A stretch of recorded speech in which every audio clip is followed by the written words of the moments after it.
आज का video start करते हैं। ठीक है, तो यहाँ पे देखिए हम हाइड्रोकार्बन के अब तीसरे प्रकार के बारे में समझने जा रहे हैं। ठीक है, लेकिन एक बात बता देते हैं कि अगर वीडियो देख रहे हैं तो भाई लास्ट तक देखा कीजिए ताकि आपको पूरी तरह से समझ में आ जाए। अगर आधा अधूरा छोड़ के जाइएगा तो फिर समझ में आएगा नहीं। ठीक है, तो यहाँ पे समझते हैं। हाइड्रोकार्बन के दो टाइप के बारे में समझ चुके हैं, जो कि था संतृप्त हाइड्रोकार्बन और असंतृप्त हाइड्रोकार्बन। यहाँ पे समझते हैं एरोमेटिक हाइड्रोकार्बन, जिसको हम एरोमेटिक हाइड्रोकार्बन हिंदी में भी कहते हैं। ठीक है, एरोमेटिक हाइड्रोकार्बन का मतलब होता है कि वैसे हाइड्रोकार्बन जिसमें बेंजीन उपस्थित होता है, जिसमें बेंजीन उपस्थित होता है उसको हम एरोमेटिक हाइड्रोकार्बन कहते हैं। या यूँ कहे तो ये बेंजीन से ही शुरुआत होता है। मतलब किसी भी कार्बनिक यौगिकों में अगर कहीं पे भी बेंजीन दिख जाए तो वो एरोमेटिक हाइड्रोकार्बन होता है। ठीक है, वो एरोमेटिक हाइड्रोकार्बन ही होता है। तो एरोमेटिक हाइड्रोकार्बन का जो शुरुआत होता है, उसका जो बनावट जो होता है वो बेंजीन से ही शुरू होता है। बेंजीन ही सारे एरोमेटिक कंपाउंड का जड़ है। ठीक है, पूरा जितना भी दुनिया में एरोमेटिक कंपाउंड पाया जाता है ये बेंजीन की वजह से ही पाया जाता है। तो बेंजीन ही शुरुआती तौर पे या कहें तो पहला एरोमेटिक कंपाउंड बेंजीन होता है, और बेंजीन से ही सारे एरोमेटिक कंपाउंड बने होते हैं। बेंजीन में से ही मतलब बेंजीन में किसी ग्रुप को ले आके जोड़ दीजिए या किसी भी चीज़ को ले आके जोड़ दीजिए, वो एक एरोमेटिक कंपाउंड बन जाता है, एरोमेटिक यौगिक बन जाता है। ठीक है, या कहें तो एरोमेटिक हाइड्रोकार्बन बन जाता है। ठीक है, तो यहाँ पे समझते हैं बेंजीन के बारे में। बेंजीन का फॉर्मूला जो होता है ये पहले आप पढ़े भी हैं, C6H6 होता है। ठीक है, और इसका स्ट्रक्चर कुछ इस टाइप का होता है। ये स्ट्रक्चर में देख लीजिए 6 गो कार्बन, 6 जो कोना बना हुआ है, इसमें प्रत्येक कोना पर एक कार्बन बैठा रहता है जो कि इसमें लुप्त रहता है। ठीक है, तो कार्बन के श्रृंखला में आगे चल के ये समझ में आ जाएगा कि इस तरीके से भी लिखा जाता है। ठीक है, और ये बेंजीन का स्ट्रक्चर है। ठीक है, बेंजीन के स्ट्रक्चर में क्लोरीन को, ब्रोमीन को, आयोडीन को, नाइट्रो ग्रुप, किसी भी ग्रुप को हम जोड़ सकते हैं। हाइड्रोक्सी ग्रुप में किसी भी ग्रुप को अगर हम जोड़ देते हैं तो वो एरोमेटिक कंपाउंड बन जाता है।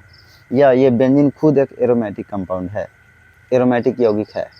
ठीक है, तो यहाँ पे अब इसके थोड़ा सा स्ट्रक्चर के बारे में और ज़्यादा थोड़ा सा समझ लेते हैं। इसका जो ये स्ट्रक्चर होता है ये कुछ इस टाइप का होता है।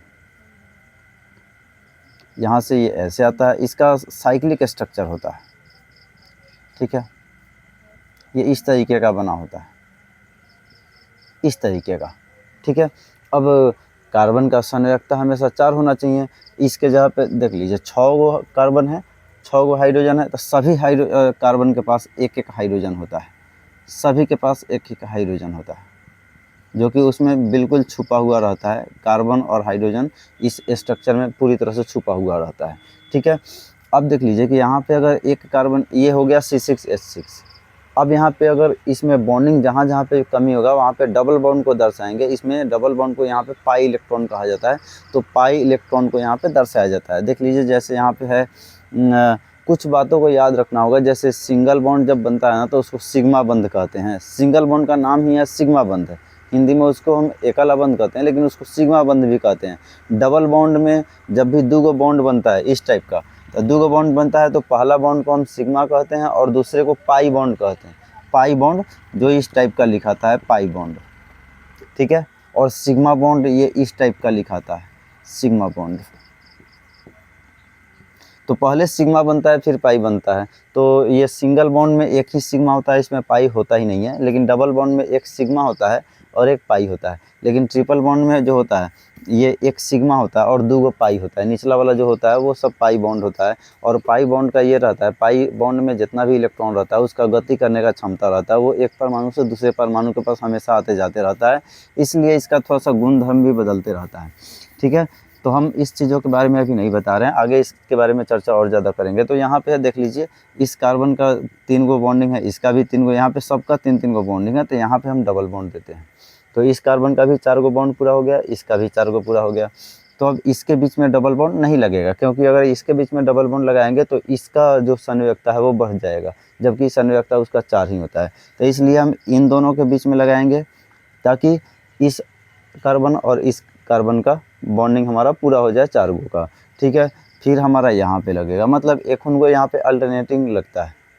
अल्टरनेट समझते हैं ना, मतलब एक के बाद एक। ठीक है ना, लगातार नहीं लगता है, एक के बाद एक, मतलब एक कार्बन छोड़ छोड़ के इस तरीके से लगता है, ठीक है, इस तरीके से लगता है, एगो छोड़ देते हैं एगो पे लगता है इस तरीके से, ठीक है, ऐसा होता है, ठीक है। तो ये होता है हमारा बेंजीन का स्ट्रक्चर। इसमें क्या होता है कि कभी कभार ये जो है पाई इलेक्ट्रॉन ये लगातार घूमते रहता है, ये सर्कल, जो सर्कल हमारा बना हुआ है, ये सर्कल में लगातार घूमते रहता है, और घूमते घूमते इसका फिगर कुछ इस टाइप से भी बन जाता है। जैसे अगर इसका फिगर हम बनाना चाहें ये कोण के हिसाब से, तो कोण के हिसाब से थोड़ा सा हम बड़ा आपको दिखा देते हैं, ठीक है, ये इस तरीके का हम दिखा देते हैं, ठीक है। यहाँ पे प्रत्येक कोना पे एक कार्बन है, प्रत्येक कोना पे एक कार्बन है। इस स्ट्रक्चर को थोड़ा सा अच्छे से बनाइएगा, ये थोड़ा सा हर बारी में इस तरीके से बन रहा है कि ताकि शॉर्ट वीडियो बनाने के चक्कर में, ठीक है, ये इस तरीके का। यहाँ पे सभी जगह पे एक कार्बन छुपा हुआ है और सभी जगह पे एक हाइड्रोजन छुपा हुआ है, ठीक है। ये कार्बन और हाइड्रोजन को छुपा ही दिया जाता है। इसका ये स्ट्रक्चर हुआ। ये पाई इलेक्ट्रॉन ये घूमते रहता है इसमें सर्कल में लगातार। ये पाई इलेक्ट्रॉन घूमने के कारण ना इसका स्ट्रक्चर हम इस तरीके से भी बना सकते हैं, ये यहाँ पे, ये यहाँ पे और यहाँ पे, इस तरीके से भी हम बना सकते हैं, ठीक है, इसका हम स्ट्रक्चर। तो बेंजीन का बहुत सारा स्ट्रक्चर आता है, ठीक है, जो कि इसके पाई इलेक्ट्रॉन के घूमने के कारण होता है। और सभी स्ट्रक्चर को हम अनुनादी संरचना उसका कहते हैं, तो वो खैर फर्स्ट ईयर में पढ़ना है, ठीक है। तो यहाँ पे ये बेंजीन का स्ट्रक्चर समझ गए। और जितना भी कंपाउंड जो निकलता है, जितना भी कंपाउंड बनता है एरोमेटिक हाइड्रोकार्बन का, वो इसी से निकलता है, इसी में। अब यहाँ से किसी एक जगह से एक हाइड्रोजन निकलेगा, कोई आके ग्रुप उसके जगह पे जुड़ जाएगा, कहीं से भी इसमें अलग अलग जगह पर से हाइड्रोजन हटते रहेगा, उसके जगह पे कोई अलग ग्रुप आके जुड़ते रहेगा, यहाँ पे अलग अलग कंपाउंड बनते रहेगा और अलग अलग टाइप का एरोमेटिक हाइड्रोकार्बन बनते रहेगा, ठीक है। तो समझ में आ गया पूरी तरह से। अगर आपको समझ में आ रहा है तो कमेंट में बताइए कि आपको ये वीडियो कैसा लग रहा है, और अपने दोस्तों के पास भी भाई शेयर कीजिए ताकि उनको भी जानकारी चल सके और वो भी हमारे साथ जुड़ सके, ताकि अच्छे से और ज़्यादा तैयारी कर पाएँ, ठीक है। थैंक्स।